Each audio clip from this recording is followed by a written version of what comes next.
بسم الله الرحمن الرحيم. الحمد لله رب العالمين، والصلاة والسلام على سيدنا محمد وعلى آله وصحبه الطيبين الطاهرين.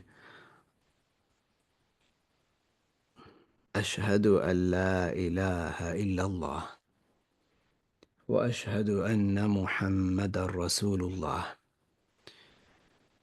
Praise be to Allah Tabaraka wa Ta'ala. And we ask Allah Ta'ala to raise the rank of our Master Muhammad Sallallahu Alaihi Wasallam. And we ask Allah to protect the nation of Prophet Muhammad Alayhi Salatu Wassalam from that which he Sallallahu Alaihi Wasallam feared for it. Ibn al-Jawzi Rahimahullah, he said, and this is his 13th reflection. His 13th reflection. Before this, if we can have a quick review, reflection number 1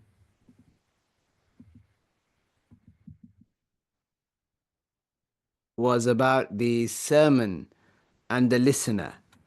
So somebody giving an advice and somebody listening to that advice and the effect of that advice on them. The second one was the inclinations of human nature.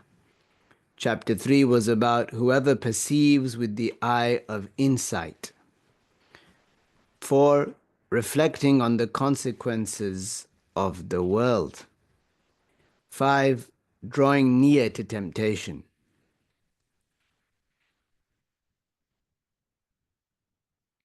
6, aspiration and high ambition. 7, Allah's acceptance eternally precedes their love for Him. Chapter 8, the wise person gives every moment its due. Chapter 9, when you see someone being punished, then it is likely that it is because of sins. That's chapter 9.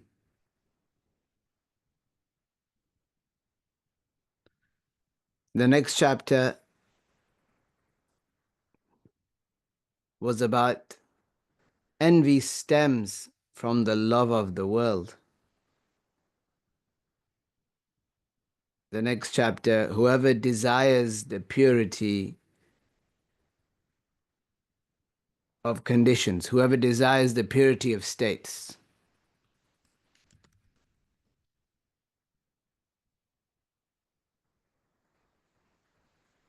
And that was the final chapter that we had discussed. So if you have missed any of those chapters, then do go back and listen to the previous sessions. MashaAllah. So today, Ibn al-Jawzi, he said, التكليف أقسام. He said, تفكرت يوما في التكليف فرأيته ينقسم إلى سهل وصعب.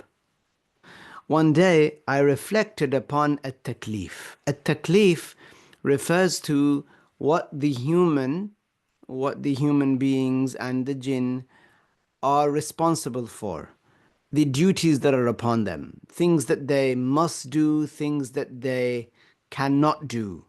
All of this is at-taklif. Allahu kallafana bi umur. Allah ordered us with certain things and prohibited us from other things.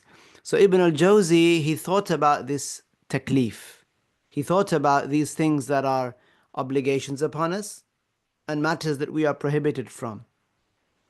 So he said, one day I reflected upon this and I saw that it is divided into difficult, what's perceived difficult, and easy.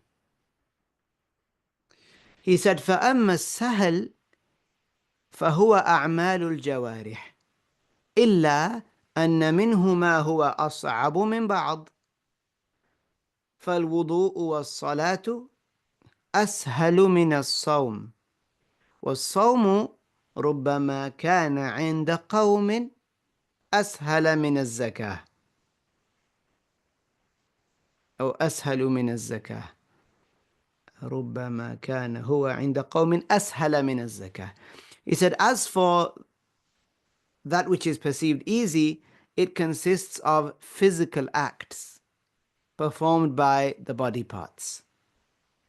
However, even among these, some are seen to be more difficult, some are seen to be harder than others. For example, wudu and prayer are easier than fasting, because fasting, in it there is controlling of desires, one is abstaining from food and drink, one suffers hunger, and for a lengthy period of time. He continued saying, while fasting may, for some people, be easier than zakah. How so? You pay zakah once a year. How so? Zakah, you take some money and you give it. How so? Because people are so connected to money. And that can be very difficult for people to part ways with some of their money that they've earned in a halal way. It might be a large amount of money that they have to part ways with. This is difficult, more difficult for some people than fasting. And then he said, وَأَمَّا الصَّعْبُ فَيَتَفَاوَتْ. As for the difficult, then it varies in degrees. فَبَعْضُهَا أَصْعَبُ مِنْ بَعْضٍ. Some aspects are harder than others. فَمِنَ الْمُسْتَصْعَبِ. And among what some people consider to be difficult, but in actual fact it's not. فَمِنَ الْمُسْتَصْعَبِ النظر, he said, والاستدلال الموصلان إلى معرفة الخالق، فهذا صعب عند من غلبت عليه أمور الحس، سهل عند أهل العقل.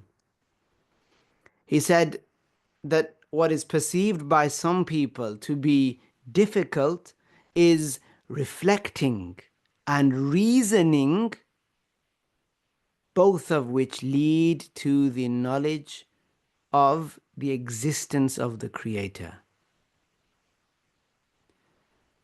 This is difficult for those whose perception is dominated by sensory things. In other words, those that are drowning in the world, those whose eyes can't get enough, whose ears can't get enough, whose mouths can't get enough, who are drowning in luxury in terms of clothing and furniture and transport, cars, or any type of transport, animals, land, houses, wealth. These people who are so engrossed in that, the lines are blurred for them. They cannot think reflectively, and they cannot reason rationally and clearly about these matters. So they will say to you, because they've never thought of these matters like that before. You recall, for example, how when the first time you told somebody that Allah Tabaraka wa Ta'ala is free of time and place because He created them both. A person who's never thought about this issue before, and they are a worldly person, because they've never thought like this before, they might say to you, I don't understand. What? I don't get it. They might say to you, isn't that a little too detailed? Isn't that? Because they're used to details when it comes to counting their money. They're used to details when it comes to them regularly having money going out of their bank account and into their bank account, and all the worldly things that they think about, this type of food with this type of sauce and this type of side dish and this starter and that. This is where their life involves details. And other than that, when it comes to religious context, they just think, okay, you wash certain parts of your body, you say Allahu Akbar, you pray, you're done, you move on to your worldly things. So the only time that they get to experience details or deal with details is in other than their religious side of life. So when they hear someone speaking about something in the religion that is supposed to make sense, to them it doesn't. So that's why Ibn al-Jawzi said, فَمِنَ الْمُسْتَصْعَبِ, not what is actually difficult, but what is perceived to be difficult by people. فَمِنَ الْمُسْتَصْعَبِ, some people. فَمِنَ الْمُسْتَصْعَبِ النَّظَرُ وَالِاسْتِدْلَالُ الْمُوصِلَانِ إِلَى مَعْرِفَةِ الْخَالِقِ فَهَذَا صَعْبٌ عِنْدَ مَنْ غَلَبَتْ عَلَيْهِ أُمُورُ الْحِسِّ, the one who is overcome by the matters of al-hiss, sensory perception, things to do with their senses. They're touching of luxury, they're looking at things which they desire constantly, and so on, them smelling nice smells and being in luxury all the time. This, like they say, يَقْلِبُ الْمِيزَان, it renders the balance unbalanced. It renders their inner balance, like what you might call a moral compass even, right? Because they don't know about the rules of the religion, they have an imbalance. They start looking at matters inverted and not as they should. The Prophet would say, alayhi salatu wassalam, Allahumma arina al-ashya'a kama hiya. Ya Allah, show us things the way they are. La ilaha illallah. Muhammadur Rasulullah. Then he said, Sahlun inda ahli al-aql. La ilaha illallah. That these matters, however, reflecting and reasoning that leads to knowing that a creator exists, these are easy for people of intellect. These are easy for people of rational thought. We're going to touch upon this a little later, but this is easy for people who, yes, have the religious knowledge, but also easy for many people who are poor. Why? The scholars mention that the one that, even if he or she is wealthy, if they eat little, then their thoughts are not as clouded. If they eat little, then they have sharp minds. So these people who are not drowning in luxury, it's easy for them to reflect. They see things very clearly. Their mind isn't clouded out or drowned out by all those luxuries. So reasoning and knowing that a creator exists, this is easy for the people of intellect. Easy. He said, وَمِنَ الْمُسْتَصْعَبِ غَلَبَةُ الْهَوَى وَقَهْرُ النُّفُوسِ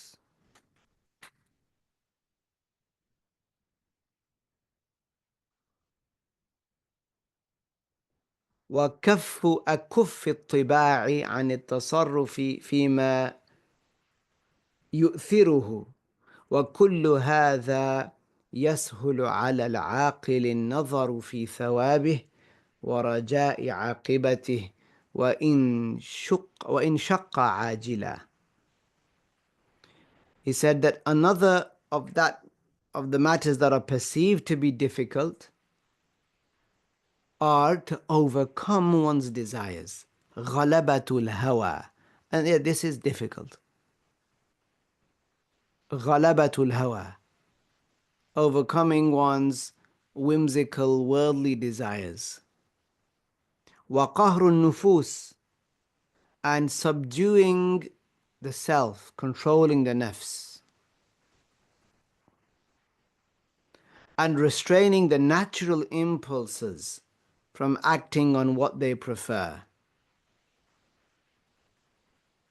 These are difficult matters. Natural impulses, like being hungry, then eating, fine, but then continuing to eat and eat and eat and eat just for experiencing that pleasure, and so on.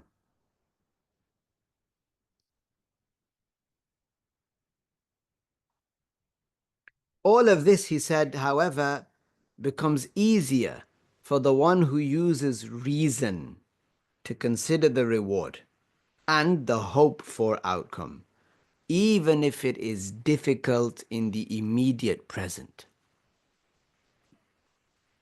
Even if it is difficult in the immediate present, one thinks about the reward.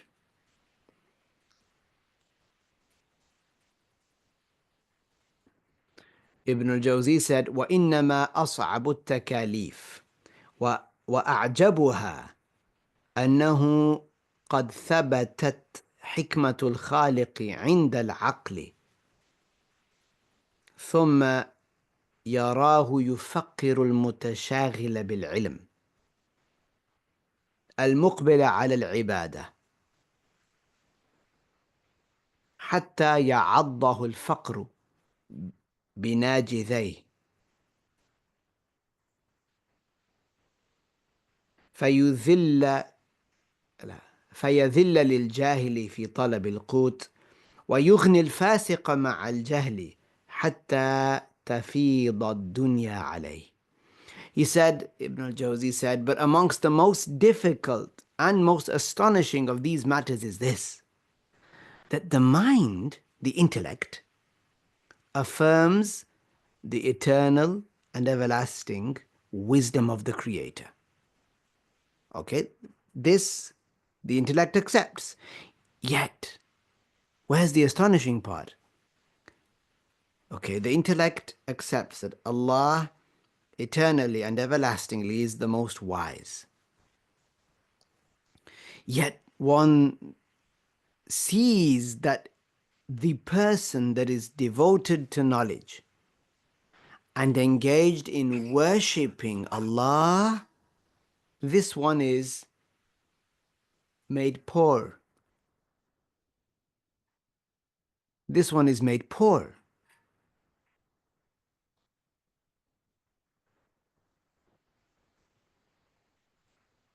So poor actually that poverty sinks its teeth into him.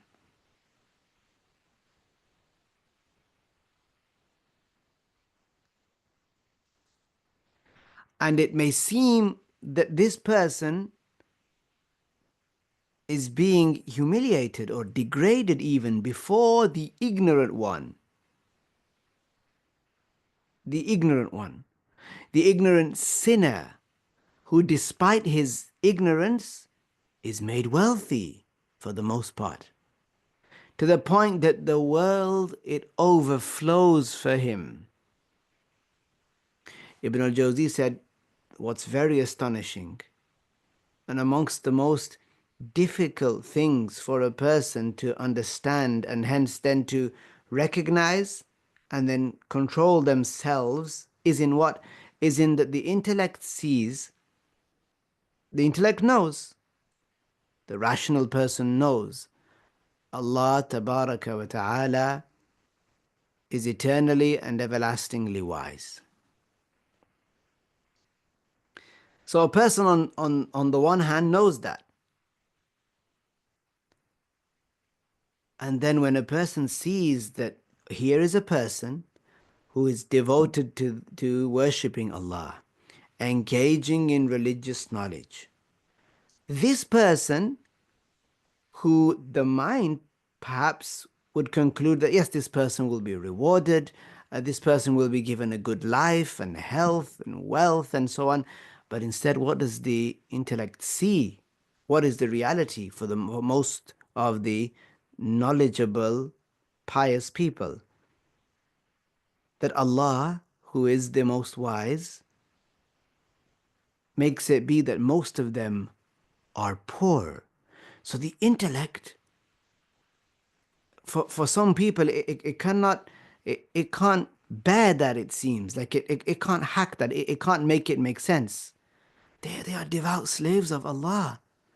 They are worshipping Allah. They are engaged in religious knowledge. And they're getting lots of reward and so on and so on and so on. But Allah Ta'ala doesn't give them the world. Allah makes it be that they are poor. Allah granted them the knowledge which is good, but Allah also inflicted suffering upon them by them being made poor, poverty stricken. Such that, he said, so poor that poverty sinks its teeth into these people.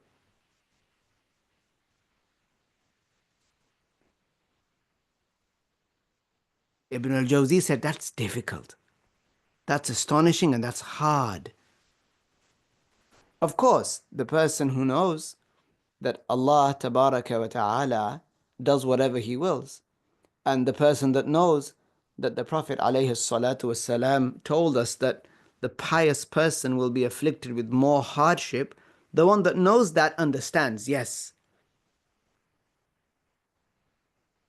But even then, a person sometimes in the moment they might forget that. And they think, Subhanallah.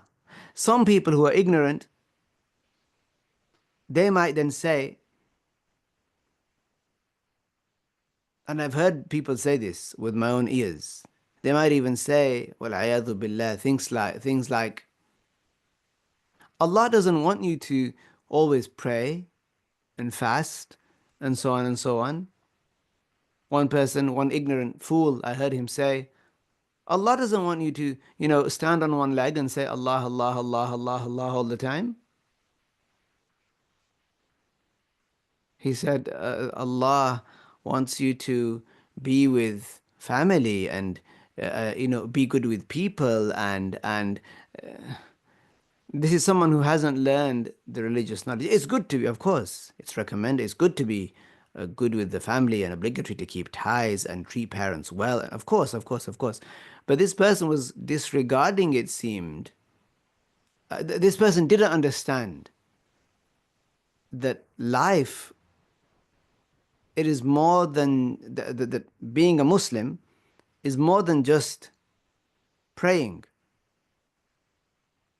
One must remain obedient to Allah in all situations. So a person might not understand that. Some people might even conclude that, yeah, see, these people, they didn't move with the times and they secluded themselves. They might even say these people are backwards now in society. See how they're poor? See how they don't have any money? See how they don't have anything? Some ignorant fools might even conclude that this is because Allah doesn't accept them. Had Allah accepted them, Allah would have granted them wealth. And then also on top of that, something that makes it difficult for the intellect to reason clearly, because yes, the intellect is very logical, but at the same time, it's that sensory perception that has an effect. What the eyes see, there are channels into the heart. They can blur the image. What the ears hear, there are channels into the heart. They can blur the image.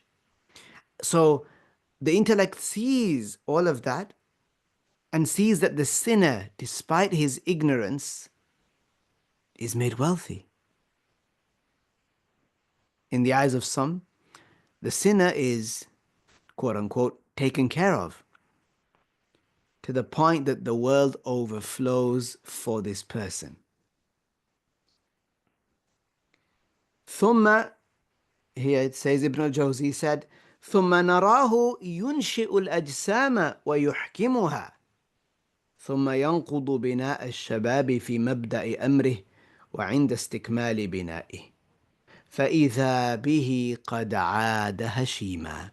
Continuing, Ibn al-Jawzi mentioning that there are things that after we lay the foundation of, yes, Allah has the eternal and everlasting wisdom, and Allah does whatever He wills, and so on, and we know that,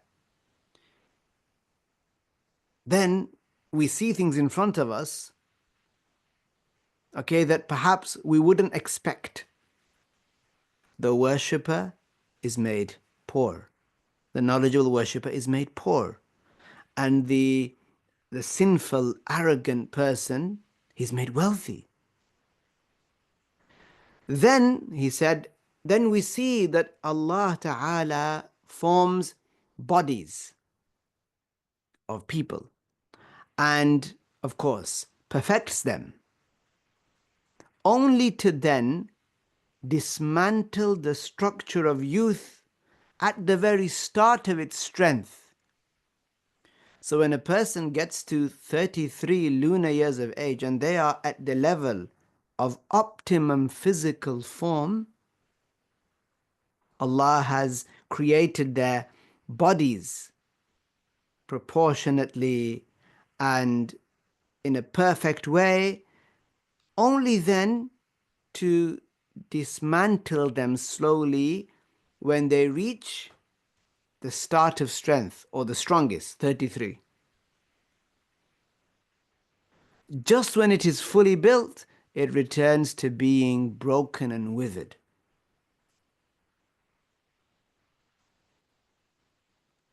A person's knees start to hurt. A person's hair starts to fall out. A person's bones become thin and brittle. And a person's teeth begin to ache. And their lower back. And their discs in their back. And so on and so on and so on. Their hip. So a person is seeing this. That a person, he goes from strength to strength. He can't even walk in the beginning. Then he begins to walk and he begins to speak. And he gets to a certain point. When he gets the strongest and the most eloquent, then it begins to decline from there. Allah Ta'ala made a person excel and reach the optimum level, and then it is Allah Tabaraka wa Ta'ala who made this person decline.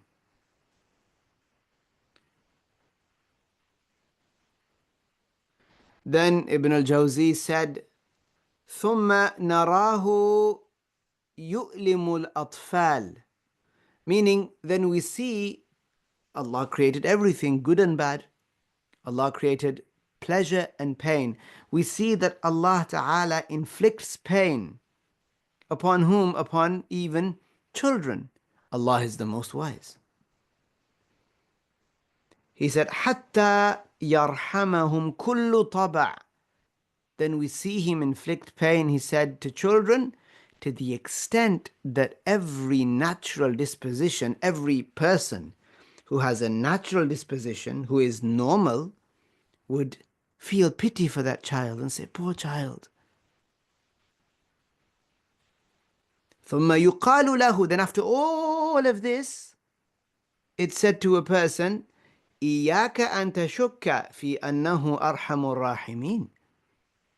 It's said to a person then, beware of doubting that Allah is the most merciful. That Allah is Arhamur Rahimin, the one who bestows the greatest endowments, the only one who bestows, who creates endowments for His slaves. Beware of doubting about that. So for some people who haven't grasped this matter really well, even though they're supposed to know that Allah is the most wise and Allah does whatever He wills and so on, then they see children in pain, they see people with chronic terminal illnesses, they see people who one would feel sorry for. They would see a person suffering because they are getting older, and so they would see all of these things. And because they didn't learn in the proper way, for example, they they might have in their mind that I can't make it make sense. The message here is what? Allah created everything. And Allah does with what He created whatever He wills.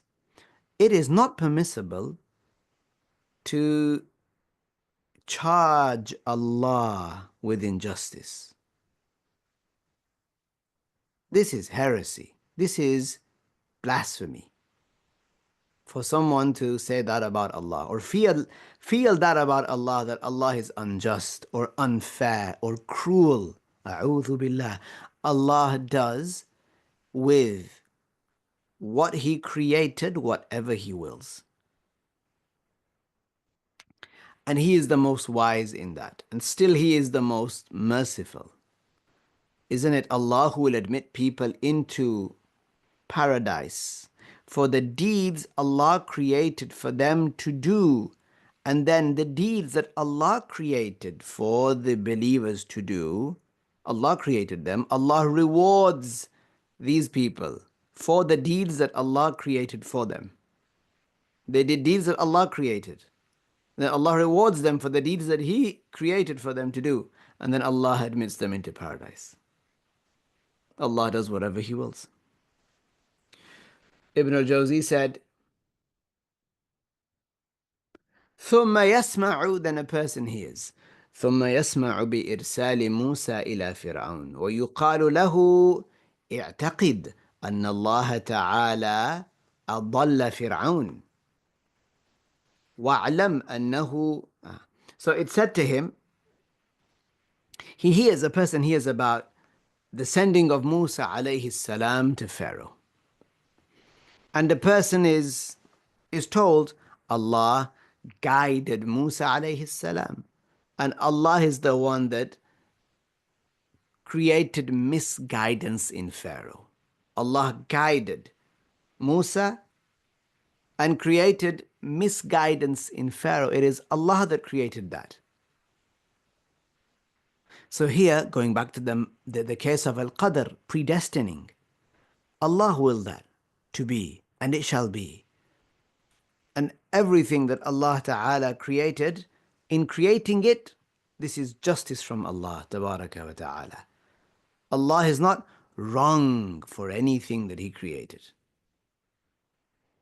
Allah Ta'ala willed for it to be, and it is.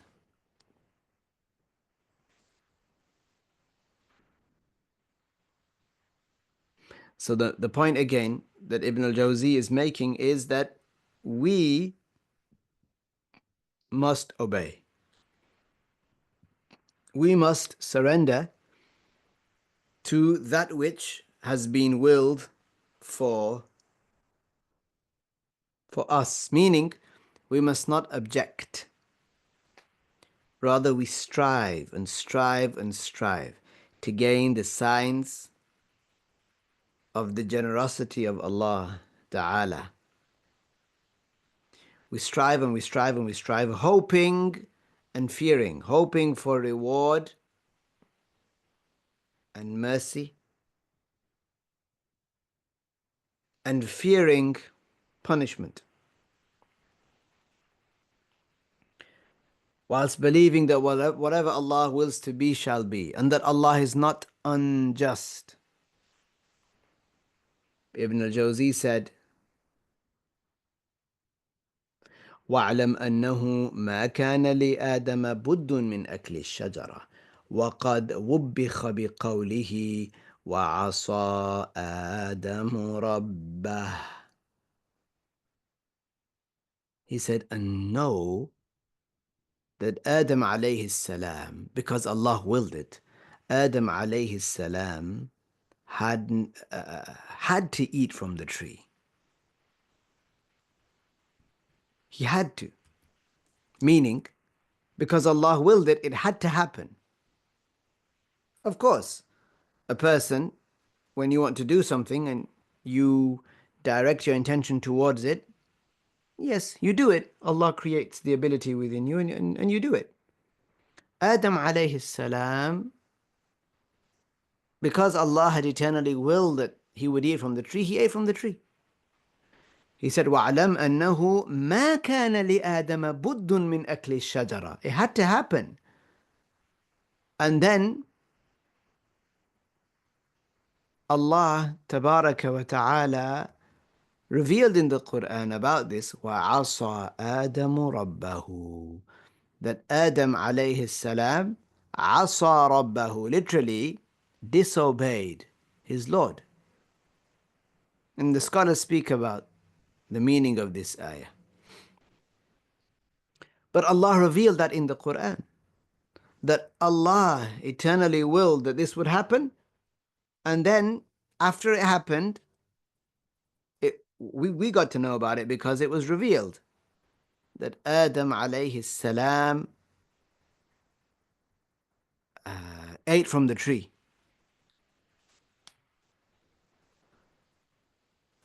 Ibn al-Jawzi said, وَفِي مِثْلِ هَذِهِ الْأَشْيَاءِ تَحَيَّرَ خَلْقٌ. He said, and it is over matters like these that many people became confused. حَتَّى خَرَجُوا إِلَى الْكُفْرِ وَالتَّكْذِيبِ, such that some of them fell into kufr and belying of the religion. They fell into denial.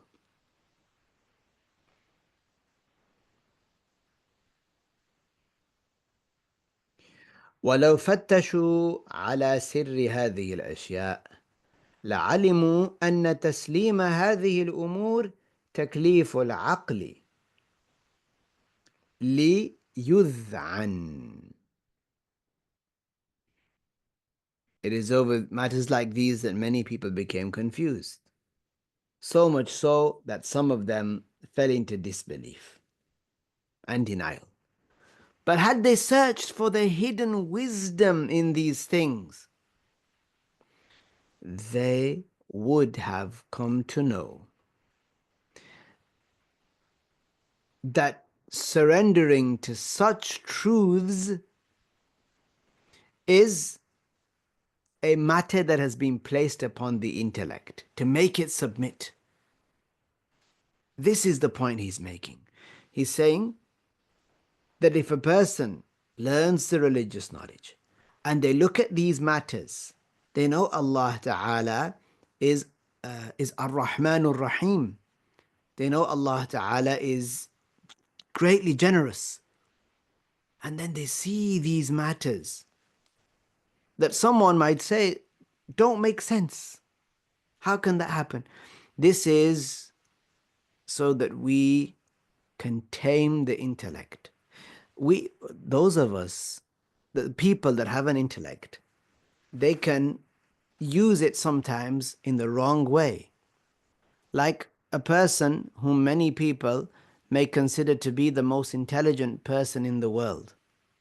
They'd say he has an IQ of something, something, something.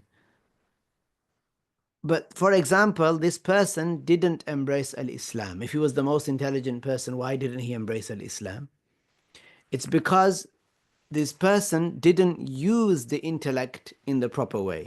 They were given a tool, like someone who's given a tool. They're given a hammer, for example. Now, if they didn't know how to use that tool properly, they're never going to be able to put that shelf up because they don't know how to use the hammer. They use it to flick the light switch. They use it to press the button on the washing machine. They use it for other things, to dial on their phone. They don't know how to use it. Like that, the intellect is a tool. Allah didn't grant many people who have an intellect, Allah bestowed the intellect upon them, but did not grant them the understanding of how to use it. How to use it as a tool to reach the truth. Even if they were considered to be a very intelligent person. At-tawfiq comes from Allah, creating an ability within a person to do good. This comes from Allah Tabaraka wa Ta'ala. And likewise protection from sin.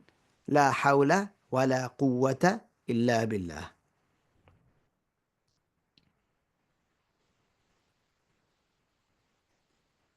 So these matters are being created to make the intellect submit that Allah is the creator. Whatever Allah wills to be shall be. Allah is not unjust. This is to sharpen up one's intellect.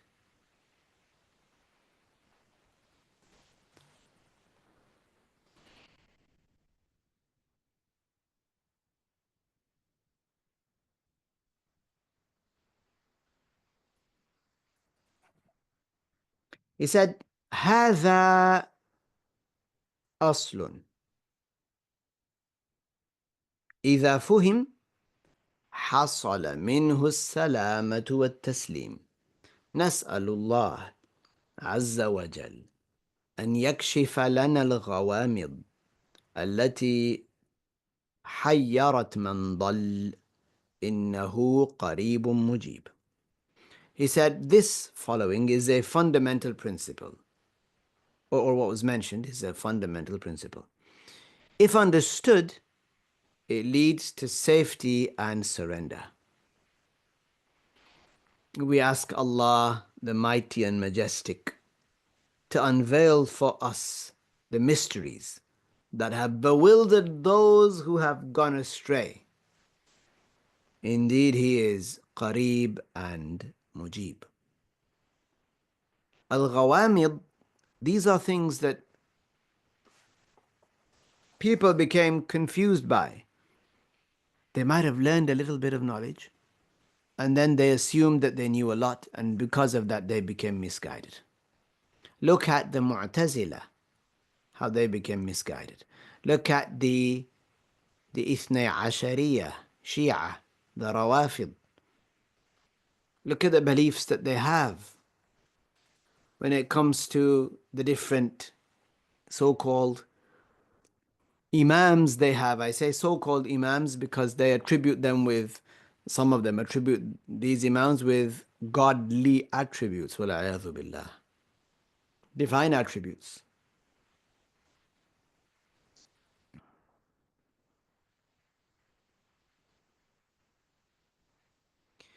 So you think about this. Let me give you some other examples. These really clean up the path for you. Imagine that you're in the desert, but there's a road, nice black tarmac road. So as soon as you get there, you see the black tarmac road, you start walking, you start walking, you start walking. Everywhere around you is desert. Then a sandstorm comes your way, and now you can't see the path anymore. Or you can see it, barely you see it. So you take by precaution, you walk slowly. Now you can't see the path anymore. What these examples, what Allah has created in this life, it clears the path for us. It enhances our understanding of what it means for us to be slaves of Allah. This is why, and we should thank Allah for this, Allah created situations such as the ones mentioned by Ibn al-Jawzi to show us how to strengthen our intellect and how to use it to reach this pure belief and to strengthen our conviction in this pure belief. For example, Musa alayhi salam, in his time, some people committed kufr. They had been Muslims and then they committed kufr. They were ordered to come back to Islam. So they came back to Islam. They uttered the two shahadas, Ashhadu an la ilaha illallah wa ashhadu anna Musa Rasulullah. They became Muslims again. They were told by Musa alayhi salam that you are Muslims again, yes. In addition to this, if you want a complete repentance, then you must kill yourselves. This matter became an obligation upon them. Whereas in comparison, today, in this nation, in the nation of Prophet Muhammad alayhi salatu wasalam, you all know the judgment of a person taking their own life. This is at the very least an enormous sin. So look at this variable, this matter, this concept of taking one's life. In this nation, this is an enormous sin at the very least. But at that time, in that situation, Musa alayhi salam was ordered to tell those people that for a complete repentance, it is a good thing for you because it's by the order of Allah. It's a good thing for you to take your life. Some scholars said that they were ordered to take their own lives, and some scholars said that they were ordered to take each other's lives for a complete repentance. So sometimes this very matter, this is an example of it, it can be an enormous sin, and sometimes it can be something that is an act of obedience. What is the criterion? The criterion is the order of Allah. Whatever Allah wills to be shall be. And Allah orders whomever He wills to do whatever, and Allah orders whomever He wills with whatever He wills. Tabaraka wa ta'ala.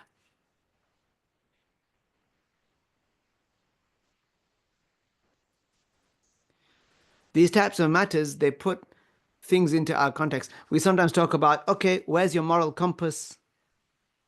Why don't you do the decent thing? Why don't you? Okay, where does moral compass come from? The rules of the religion. What Allah revealed to the Prophet alayhi salatu wasalam, that which is considered to be in the rules of the religion, that which is considered to be good, that is what is good. And that which the religion considered to be impermissible or even disliked, then we say about that, that's not good. That's not a good thing to do. Which means that we can separate ourselves from this matter in terms of our opinion. Our opinion, it doesn't matter. You learn the rules of the religion and you go by them. Whatever Al-Islam says is good is good. Whatever Al-Islam says is bad is bad. That's where your morality comes from. That's how you know the difference between right and wrong. Based upon what the Prophet said, alayhi salatu wassalam. What he said is right is right. What he said is wrong is wrong. And that's where your moral compass should be. If your compass is broken, if one of us, our compass is broken, then we get a new one. Then we align it. Make sure it's aligned. How is it that if you want to get your compass to show true north and not magnetic north, you'd go look for the North Star? Well, in the northern hemisphere anyway. You'd look for the North Star. You'd look for Polaris to find it. Likewise, a person needs to make sure that they align their moral compass, their religious compass, with what? With the religious law. So they know that it's actually calibrated rather than thinking that it's calibrated when it's actually not. You think it's pointing west, but it's actually supposed to be pointing east. All metaphorically and hypothetically speaking, of course, as I believe is obvious to you all. Okay, that's all we have today, insha'Allah ta'ala. Please do join me next week, insha'Allah, for some more thought-provoking commentary from Ibn al-Jawzi. It's fascinating that Ibn al-Jawzi, as many of the other scholars, you see how special they were. And I was saying earlier, I was mentioning to my wife that these people, subhanallah, they were so intelligent and they were pious. And they, like Ibn al-Jawzi, he said things here that maybe perhaps some of us feel, but we've not been able to articulate. And he says them very eloquently as well, which teaches you that, subhanallah, we perhaps I've had thoughts like that in the past. And perhaps because of fear, I just haven't gone into them and so on and so forth, or I've been a little worried about them. But you see, Ibn al-Jawzi talks about them, he addresses them. And he says, well, we need to have such and such understanding. This enhances the way that you think about things. This book of Ibn al-Jawzi, I believe it could produce many, if a person implemented what's in it, it could produce many a paradigm shift, multiple paradigm shifts in a person's character, in a person's thought process, in a person's way of putting down their priorities, the way they look at their life.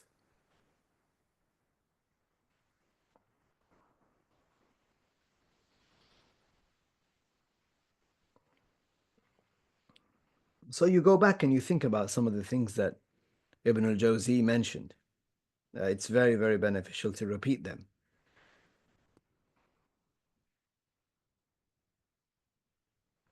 Okay, barakallahu fikum. We're going to stop here today. Inshallah. La ilaha illallah. La ilaha illallah. لا إله إلا الله اللهم صل على سيدنا محمد وعلى آله وصحبه وسلم اللهم صل على سيدنا محمد وعلى آله وصحبه وسلم اللهم صل على سيدنا محمد وعلى آله وصحبه وسلم. uh, we One second, let me just pause this.